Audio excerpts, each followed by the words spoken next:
Morning guys, welcome to the channel. So we've just finished streaming the Final Fantasy VII Remake and what a ride that was. So let's start with the good points. Graphics were unreal, very cinematic, and yeah, they really went to another limit this time. Very impressed by that part of it. Gameplay was good.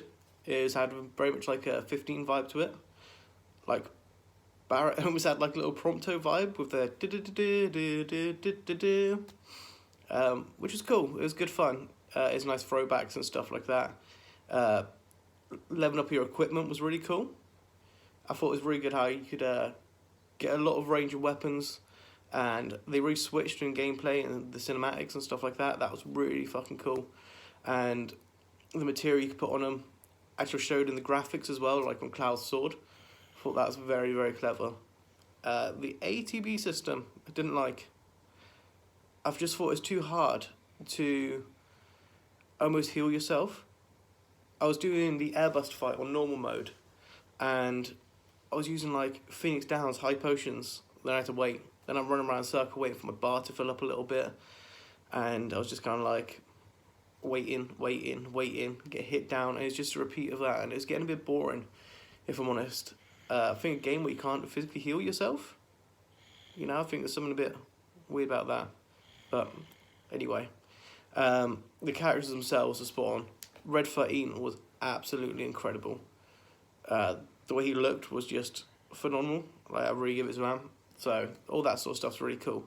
I think you could have cut down the scenes a lot. Like, there was a lot of scenes in there that didn't need to be that long. Some people, I get it. I really do. I get that they're trying to extend every part of it, and that they're really trying to build a story. I get that. I really do. And they needed to make the length of the game bigger so it ends at the end of Midgar. But, like the underground, the scenes towards the reactor before you fight Airbus and everything like that, it just took far too long. The church scene where you were there, and you're jumping along the rooftops and you get to a house, and it's just so long. The same with the graveyard scene. What was that about? Like, I get you want to add more filler into a story, but it's just unnecessary. There was no need for that sort of stuff, and it's all like, go find this gate. The gate won't open. Let's go push it, run around the whole map to find a switch. It's almost like a very Resident Evil vibe. And I didn't personally dig it. I felt a lot of that could have been shortened down, taken out. You could have extended the game a little bit. You could have had a little bit more open world, maybe ended in calm. The whole flashback sequence and stuff like that. And ended with Cloud and Sephiroth final fight in there. But we'll get to the ending of this game in a minute. Biggs, Jesse and Wedge, incredible. Their storyline was just next to none. Like, that made the game for me. I was a big fan of their characters anyway, when I used to play it full with the OG version of it. But yeah, the way they really adapted on those was really good. They made them feel important, which is what they should have been. I mean, the favourite part for me is from the second half of the game. I think the first half just dragged loads, and they were trying to build a story, which once again I get, but it didn't work for me. It just didn't work for me. But the second half from the War Market onwards was just incredible. Next level, that Sector 7 scene with the death of Biggs, Wedge and Jesse was just, welled me up. Getting to see Aerith go towards Sector 7 to find Marlene, all that sequence was really, really good and really well put together. So that, I give him a big props for. Going to the Shimmer building, climbing all the way up. Yeah, it was just next to none. Really good. However, we do have to talk about the ending.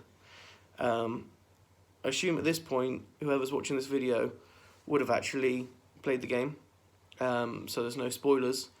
If you haven't, and all this is really surprising for you, please turn off, because I don't want to ruin the ending for you now. What was that? Like, what happened? It's not bad, but it's not amazing, it's not great. It's just odd. Very odd. Like, what happened? You're doing the fight on the runway. First of all, Barrett gets stabbed. Well, you think he gets stabbed, but then he gets saved. Um, and then you're on the wrong way. You have what you think is the final boss fight. On the OG version, it would have ended here. And then it just went weird. You went into like another dimension, which is the in-between of life and death, I want to say.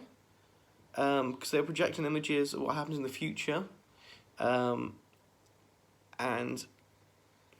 it's just really odd. You find some things that are like Nazguls, and just weird. Really weird. What was that boss? It's really weird. I thought it was weapons to start with. I don't know what happened. And then you just kind of see their own spoilers. I think you see Zach. Like, a lot of people are kicking off right now, saying like, Zach better not be alive and stuff like that. He can't be. He can't be. For someone who's seen Crisis Core and actually, gone his history of the games, he's not. He can't possibly. You got to think of, if for some reason Zach was alive now, then it would make Crisis Core pointless, and it would make Advent Children pointless. You have to, in a Link to Games, it'd make the whole story of Cloud pointless, and the game's about sacrifice, let's face it. Verif and Zach, they're meant to be in the afterlife together. So, he's not coming back, don't worry. I think that was just to throw you off, but all I think about is, what if you're a first-time player? What's the first time you've never played Final Fantasy VII before, or the first game you've picked up? You must be spinning out right now. You must be at the end of this game going like, what has just happened? Who are these people? Yeah, really bizarre. I mean, overall, yeah, it's a good game. It was good. I'm not going to knock it. It's a very good game. Like I said, I think there's always room for improvement, and there's always going to be that guy that's like, I don't like this bit, I don't like that bit. Just very odd. Very odd. But yeah, it is a good game. It's definitely worth getting. Look forward to the next part. Hopefully it doesn't take 5 years to come out. I think a reasonable time would be a year. I'm hoping that they would have already started production. But we'll see how that goes. But yeah, thank you for tuning in. If you're a streamer of mine, a viewer that comes on my channel, then I hope to see you guys soon. And yeah, all the best, guys.